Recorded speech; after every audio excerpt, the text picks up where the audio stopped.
নমস্কাৰ অসমীয়া বাতৰি চাওক আৰু ভালকৈ বনাবলৈ চেষ্টা কৰিম সাবস্ক্ৰাইব কৰি থক সদায় বাতৰি আপলোড কৰি থাকো চাই থাকিব দেই।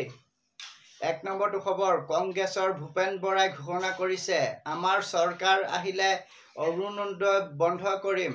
দুই নম্বৰটো খবৰ আহিন মাহৰ গৰমত এজন লোকৰ মৃত্যু হৈছে।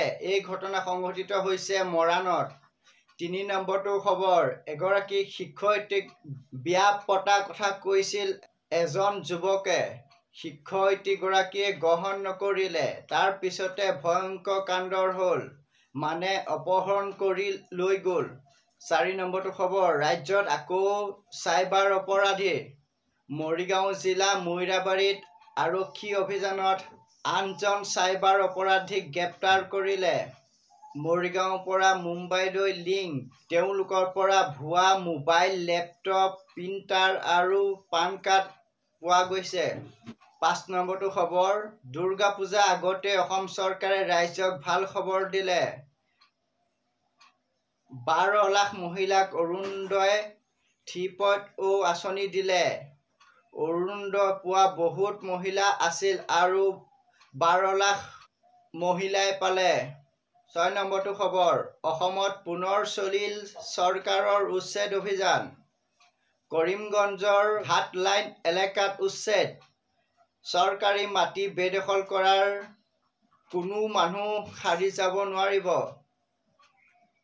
7 নম্বৰটো খবৰ সদৌ অসম ছাত্ৰ সন্থা ভাৰপ্ৰাপ্ত সাধাৰণ সম্পাদক দায়িত্ব লাভ কৰিলে কাৰ্বি আংলঙৰ সৰজুন হানছেক।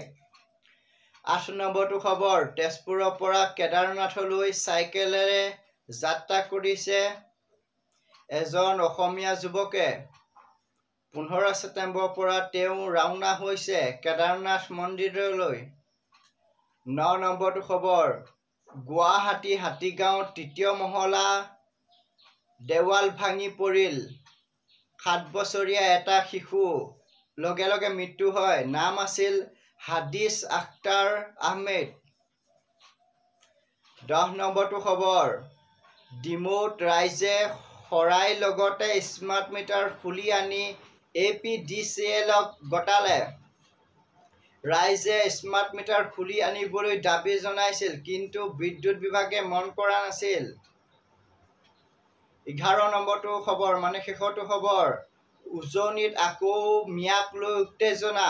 মৰাণত হিংৰিজান চাহ বাগিচাৰ পৰা মিয়া শ্ৰমিকক বাগিচাৰ পৰা উভতাই পঠালে।